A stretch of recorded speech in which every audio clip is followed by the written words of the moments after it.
जय हिंद दोस्तों, स्वागत है आपका अपने YouTube चैनल रेल रिव्यू में। दोस्तों, रेलवे ने आरपीएफ एसआई CEN 1/2024 की आंसर की आपकी जारी कर दी है। आज शाम 6 बजे से आप अपनी जो आंसर की है वो देखना स्टार्ट कर सकते हैं। इसके रिगार्डिंग जो रेलवे ने अपना ऑफिशियल नोटिस है वो भी जारी कर दिया है। इसमें आप जो अगर आपके कोई क्वेश्चन गलत रेलवे ने गलत दिया हुआ है तो आप इसका ऑब्जेक्शन भी लगा सकते हो। इसमें हम देखेंगे आपको ऑब्जेक्शन के लिए कितनी फीस देनी पड़ेगी, ऑब्जेक्शन आपको कैसे लगाए। तो जो इस चैनल पे नए है वो उसे सब्सक्राइब कर सकते हैं। चलिए आइए वीडियो शुरू करते हैं।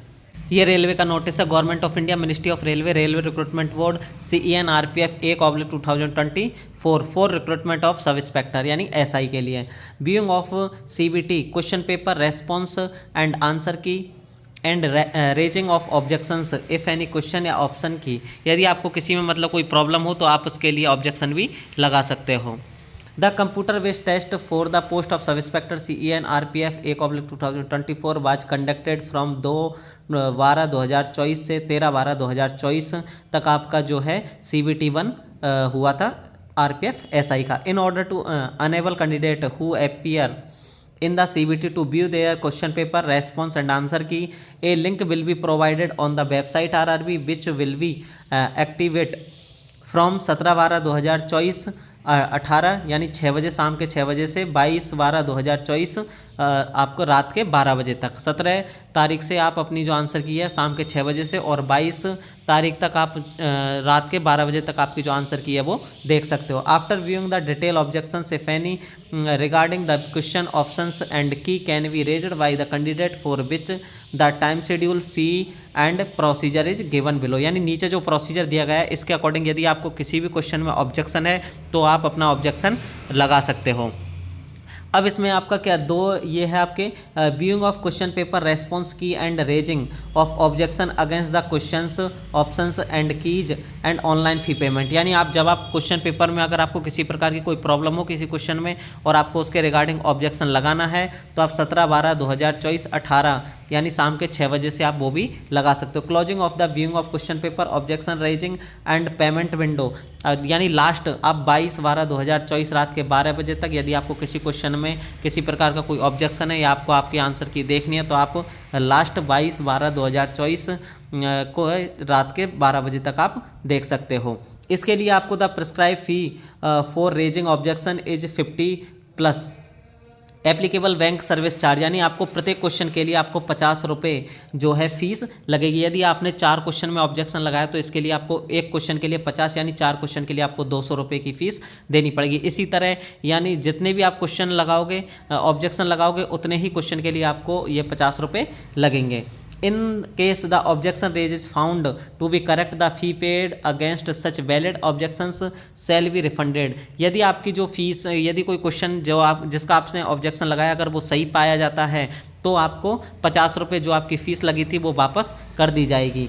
To the candidate after deduction of the applicable bank charge, यानी बैंक चार्ज काटने के बाद आपको जो 50 रुपये वो वापस कर दिए जाएंगे। The refund will be made to the account from where the candidate has made online payment, यानी आपको जो पेमेंट वापस आएगा वो उसी अकाउंट में आएगा जिससे आपने ऑनलाइन पेमेंट किया है।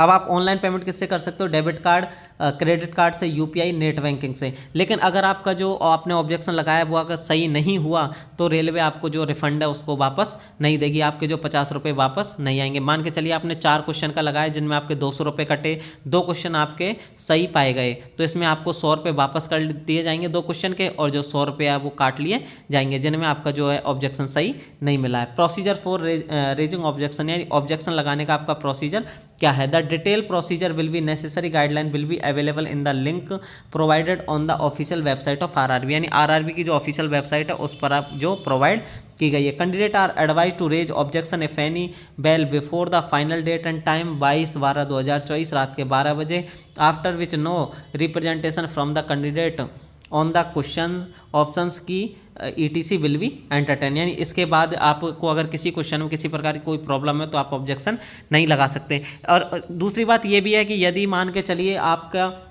आपको किसी क्वेश्चन में डाउट हो रहा है, मान के चलिए 5वें क्वेश्चन में आपको डाउट हो रहा है, तो यदि ये सेम क्वेश्चन में अगर किसी दूसरे कैंडिडेट को भी डाउट है और उसने इसका ऑब्जेक्शन लगा दिया और वो सही पाया गया, तो इसके जो नंबर है वो आपको भी मिलेंगे। ऐसा नहीं है कि जिन कैंडिडेटों ने ऑब्जेक्शन लगाया है उन्हीं को उस जो क्वेश्चन है उसका बेनिफिट मिलेगा, सभी कैंडिडेटों का उसका क्वेश्चन का बेनिफिट मिलेगा, चाहे आपने ऑब्जेक्शन लगाया हो चाहे आपने ऑब्जेक्शन नहीं लगाया हो। तो इसलिए जैसे आप 5 दोस्त हो तो पाँचों को अगर 4 नंबर क्वेश्चन में आपको सबको ही डाउट है तो सिर्फ एक जो है वो इसमें ऑब्जेक्शन रेज कर सकता है, क्योंकि अगर आप चारों करोगे तो चारों को 50-50 रुपये जो है फ़ी के रूप में देने पड़ेंगे। लेकिन चारों में से अगर एक कैंडिडेट कर देगा तो उसका जो क्वेश्चन है उसका बेनिफिट सबको मिलेगा। ऐसा नहीं है कि जिस कैंडिडेट का ने ऑब्जेक्शन लगाया उसी को उस जो क्वेश्चन है उसका बेनिफिट मिलेगा, सभी कैंडिडेटों को उस क्वेश्चन का बेनिफिट मिलेगा, चाहे आपने ऑब्जेक्शन लगाया हो चाहे आपने ऑब्जेक्शन नहीं लगाया हो। तो ऐसा नहीं है कोई भी कैंडिडेट ऑब्जेक्शन लगाएगा तो आपको ऑब्जेक्शन का बेनिफिट मिल जाएगा, लेकिन ऐसा भी नहीं है कि आप दूसरे के भरोसे बैठे रहो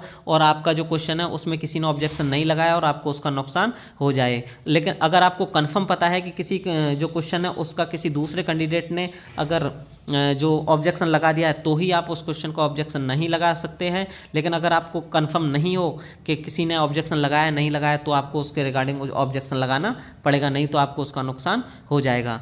तो इसलिए आप इसमें ऑब्जेक्शन लगा सकते हो। दूसरी बात, अगर आप जब ऑब्जेक्शन लगाते हो तो जब आप उसमें रेफरेंस देते हो किसी क्वेश्चन में तो रेफरेंस आप किसी अच्छी गाइड या अच्छी बुक का रेफरेंस दे, ताकि जो रेलवे जो नॉर्मल गाइड या किसी कोचिंग की बुक का जो रेफरेंस रेलवे नहीं मांगती है, इसलिए आप जो जैसे आपकी लूसेंट वगैरह है या आप एनसीईआरटी का रेफरेंस लगा सकते हो। बेहतर रहेगा कि आप जो एनसीईआरटी है या फिर जो रेपुटेटेड बुक है उन्हीं का रेफरेंस लगाए, इससे आपको जो ज़्यादा बेनिफिट है वो मिलने के चांस रहते हैं। तो इसी के साथ मिलते हैं किसी नेक्स्ट वीडियो में। धन्यवाद दोस्तों।